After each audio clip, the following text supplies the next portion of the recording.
Gossiping is not a hobby, it's a sin. I think that so often in our society, in high school, and young kids, in the workplace, we see gossiping all the time, and it's become socially acceptable, but we need to realize why it's bad and we need to stop this. Also, I see that many Christians do this and they are not disciplined enough in stopping gossip in its tracks. And I think that that is unacceptable, and I think as Christians we're called to be loving, and we need to show the love of Christ more. In Ephesians chapter 4, verse 29, it says, "Let no corrupt communication proceed out of your mouth, but that which is good, to use of edifying, that it may minister grace unto the hearers."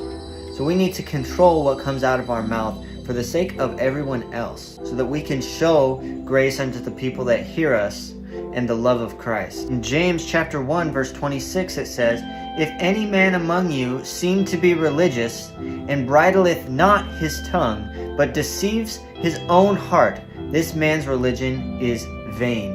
Vain means meaningless.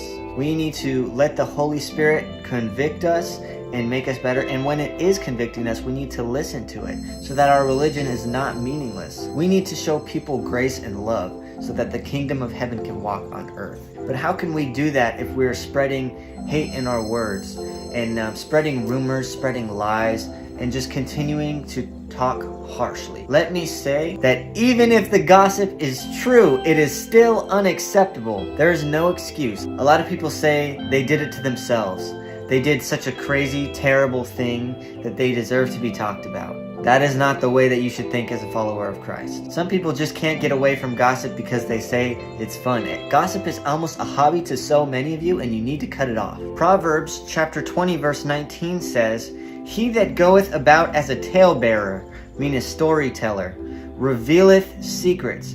Therefore meddle not with him that flattereth with his lips." So when it's talking about the talebearer, it's talking about a storyteller, somebody who is using other people's secrets, gossip, to make a good story and entertain their friends.